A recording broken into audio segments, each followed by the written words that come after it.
So I said before, I have some Moogs, and they're mostly here, kind of in the Moog family. A little Behringer Odyssey has kind of snuck in here, but there's a lot of Moog going on. And the first one is multi-Moog.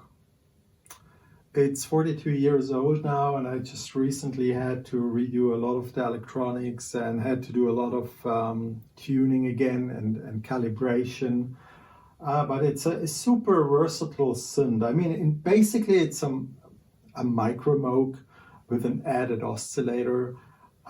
Inside it's a total nightmare. It seems they kind of built this thing really fast. I mean, the PCBs are not really well thought out. There's a lot of manual wiring going on and things like that.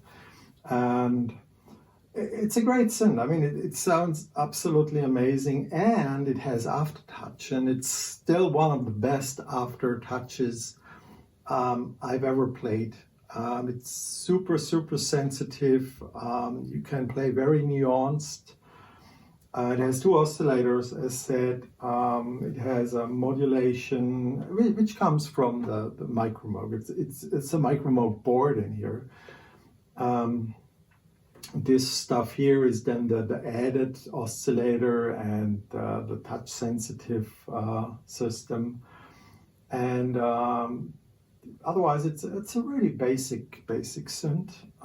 Two VCOs, variable waveforms, of course a ladder filter, 24 decibel, emphasis, contour generator, but opposed to other Moogs, the contour can go positive or negative, which is really cool. But then again, they really saved on the contour generators or the ADSR or envelope generators, whatever you want to call it. There's just attack and release. And you can switch them between either they're doing attack and release or attack and decay, or they have a fixed sustain and then they use the release as a release. But as I said, it's an amazing synth, and it sounds really fat.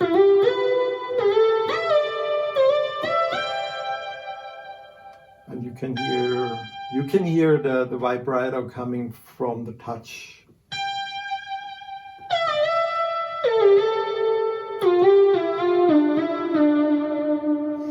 And currently I'm modulating the wave shape of the oscillator B with the LFO. So you hear that if I switch that off. It sounds different when I'm modulating.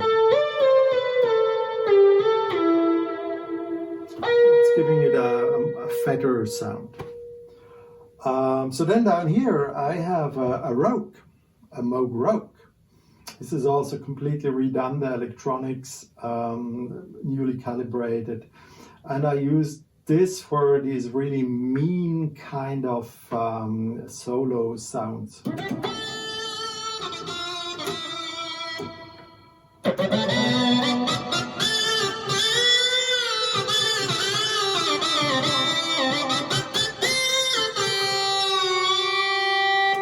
It's really famous for this oscillator synchronization, which this, by the way, can do as well. A Minimoog can't do that, right? A Minimoog has no way of actually synchronizing one oscillator to another, but this one can do it, this one can do it as well. And then moving over here, this is a new Moog, right? It's a Sub 37. I have it since a few years. Super versatile synth, has a lot of settings which I rarely use, I have to say. I use it for sequences, and I use it for solo sounds like this one. The older generation might notice that.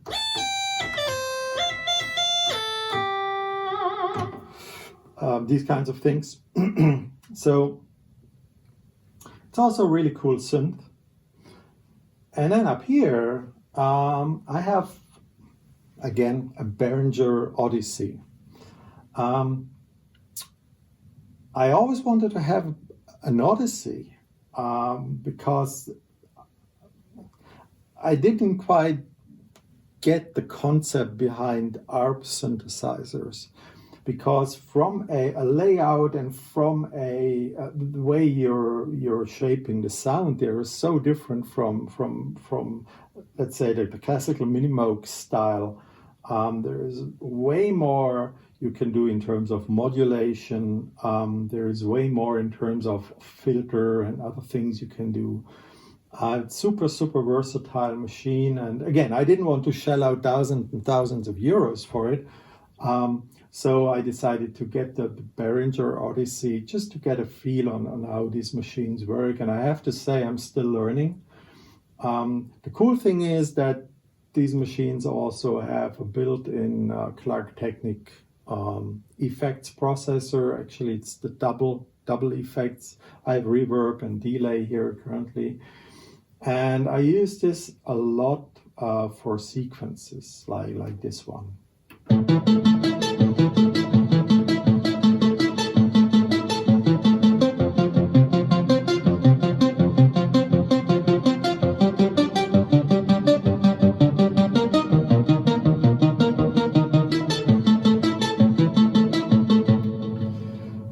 Tangerine Dream fans might have noticed where this comes from.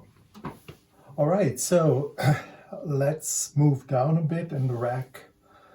On the left side, I have a Micro Moog, basically the little brother of the multi-Moog, or the other way around, whatever. You notice from the layout, it's exactly the same like the multi-Moog, just missing a second oscillator. So this one just has an oscillator, and it has a sub-oscillator, which can go down 1 or 2 octaves. It has noise, of course, and the rest is pretty much the same. I use this mainly for bass sounds.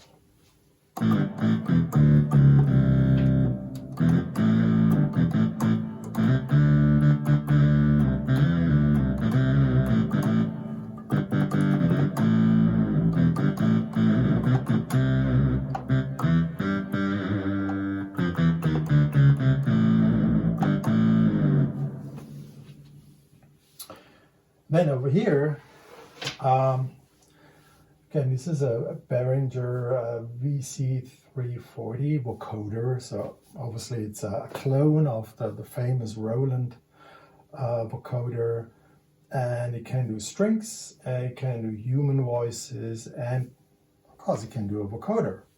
And I use it mainly for the strength and the human voices, and of course if I need a vocoder I would use that as well. It sounds very nice.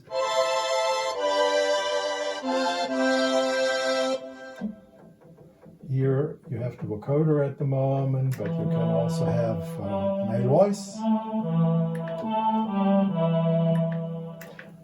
Whatever it is, I mean, it doesn't sound like a real male or female voice, but it's that's what we had back in the day when these machines came out.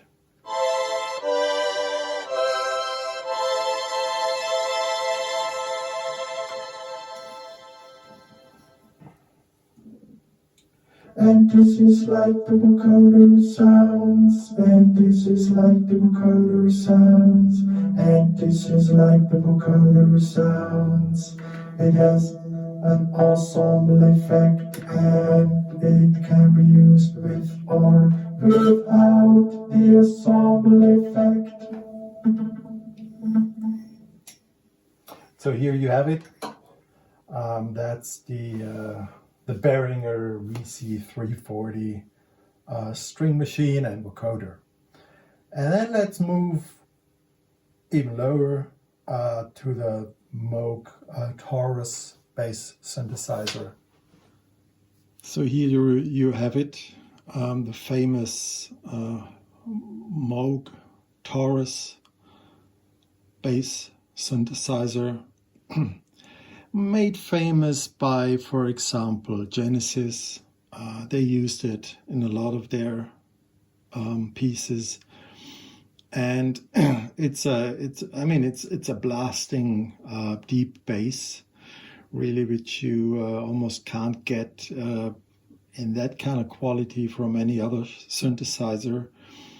So that being said, before I said that, you can copy or you make almost any synth sound with any synthesizer. The Taurus is very difficult to recreate with a normal synth. Don't ask me why, but there is a certain quality to this sound, which is just different. And this is how it sounds. And this is the famous Taurus presets, right? It has 3 presets, bass, tuba, and Taurus. It has glide and decay, and you can switch the octave, and then there's one variable sound which you can basically use the sliders in there to create one sound which is of your own. So this is a synth which was made to be played by guitarists, actually, to replace a bass player, but it was used in many productions. I said Genesis is still using them on stage when they perform, and you can hear it on a lot of different records from them. It has a very massive bass sound, and really the Taurus preset, that's the preset you want to hear, and it sounds like that.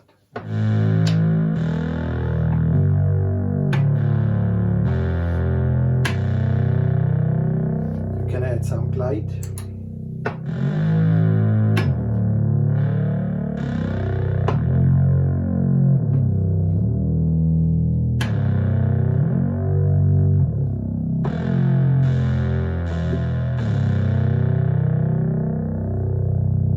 This is massive, deep sound. And then there is the famous tuba preset. You see the LEDs, it's gone here.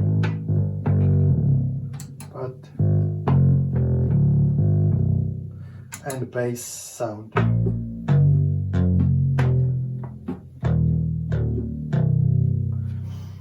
And you can switch the octave.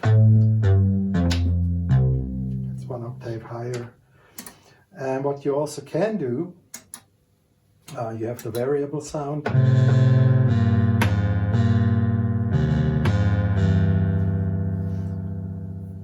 Needs some tuning there. You have 2 pedals with which you can open and close the filter.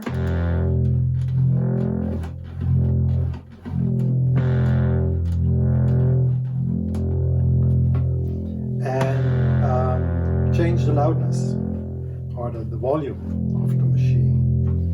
And they always work regardless of what preset you're using. So there is a little bit you can do in terms of tone shaping, even for the presets. If you want to do anything else to the presets, you would need to open the machine and change some resistors or adjust some trim or potentiometers. So this is the famous Moog Taurus, and there are a few Moog on the left side, which I use for the sub 37. Basically provide delay and some tone shaping. And over here is an M9 Stompbox modular, which I use, and the delay for some of the synths, and a Stompbox to add some extra tone shaping and chorus and flangers to the vocoder.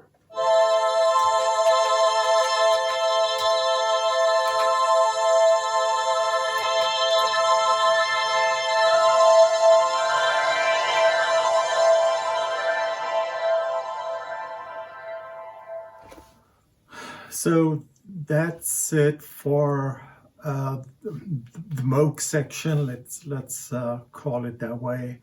Let's move over to the Yamaha section.